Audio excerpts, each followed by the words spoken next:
Alright, welcome back to another video. It's a recap of the Coke Zero Sugar 400 from last night. And I gotta give this race an absolute perfect. One of the best super speedway next gen races of all time. So, I was completely wrong. The weather did hold off. It completely held off. We were all good for it last night, so there was no rain after that. But yes, we were able to go racing last night.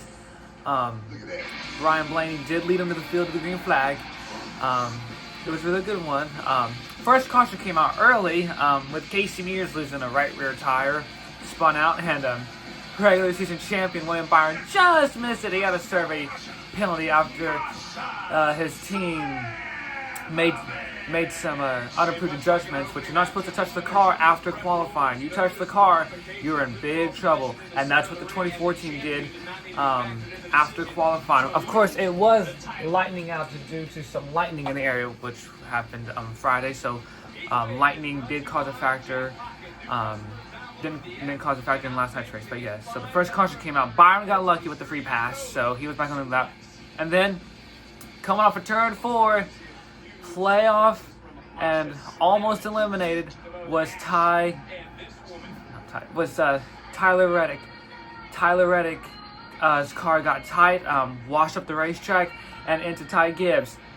And with the new side flaps, the cars, the 34 and the 45 with the new side flaps that are like half on the windshield, it kept the cars from going upside down. And here's a look at the new side flaps. I will have a picture up. You can see it right now. That's the new side flaps that they just added at Daytona just last night, so it kept the car from flipping. But Reddick got caught up in that wreck with Todd Gilliland. It really was costly for Tyler because he didn't know if he was going to make it to the playoffs or not. But yep. So he's able to go back out there, restart, and then on lap 27. We knew it was coming. It had to come at some point early in the race, but we didn't think it was going to happen early on. The big one happens when Kyle Larson gets into the back of Wallace, causing Wallace to turn sideways, and around they go, collecting numerous cars, including Alex Bowman, who was also part of that big wreck and was also who was going to try to, be in the playoffs. Got caught up in the big one. And it just created mayhem. And Bo Wallace's car went back up the track and collecting Austin Cindric. Massive hits last night. Just unbelievable. It happened early on in the race. We didn't think the big one's going to happen. It usually happens late or in stage 2 mostly. But it happened early in stage 1 on lap 27. And then they restart. There's a couple laps to go.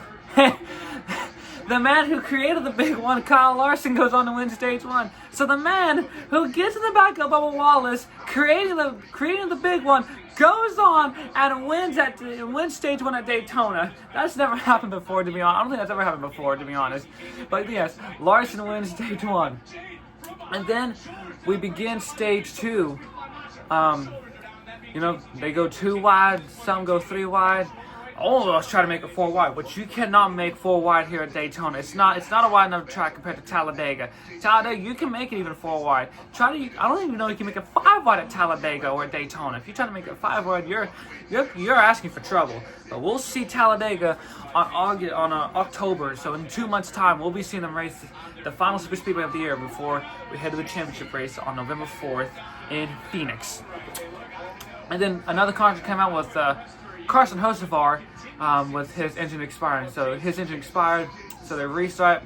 Then it was the last lap of the stage 2 ending, and then as they come across the line, Ross Chastain edges out Joe Logano, or edges out Christopher Bell to get the stage 2 win, and then Logano came in 3rd. So here they all come to pit road. They all pit and everything, clean solid pit stops.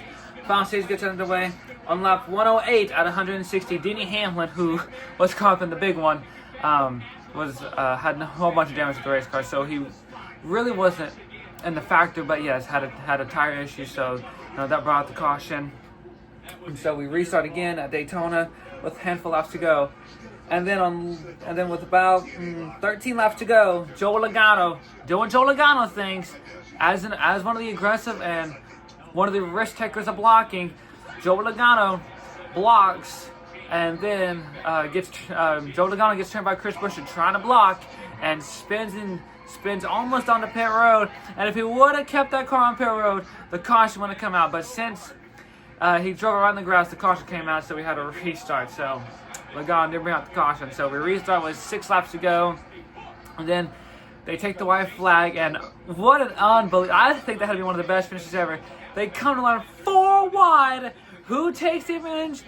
And it was Ryan Blaney who gets his second Coke Zero Sugar 400 win. His last one came in 4 years ago in 2021.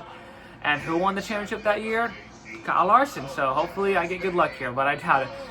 But due to Reddick's big points, Reddick was already locked in on points.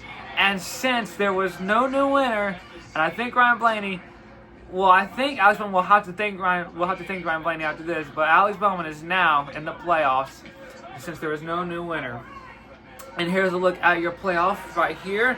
It is Kyle Larson, the top seeder, but it's real close to see who's going to make the round of 12. Of course, you have Bubba, Chastain, Logano, Barry, Reddick, Dillon, and Alex Bowman. Those 6 drivers are real close to see who can make it into the round of 12. We've got we got Darlington coming up next Sunday, August 31st, Sunday night. Then we head to St. Louis at Gateway, and then we head for the cutoff race at Bristol before we head into the round of 12. But yes, this race was really good. I have to give it like a 10 out of 10. Really good race, solid. Yes, and of course, I'll be back with more. I think I could start doing more NASCAR content because I'm pretty sure you guys like hearing me talk about more NASCAR recaps and that. So I will be doing those with still some F1. Yes, F1 does return next Sunday as well. So yes, you'll be seeing more drivers in the championship videos again, as well as me recapping those races as well. It's a new thing on this channel. This is a new thing on the channel. I want to make sure this channel gets bigger and stronger. But yes, that was a recap of last night's Coke Zero Sugar 400, and I will see you Sunday for F1 to return after their summer break, and of course Sunday night after the Southern 500, another crown jewel event. Thank you guys for watching, and see you next Sunday. Bye.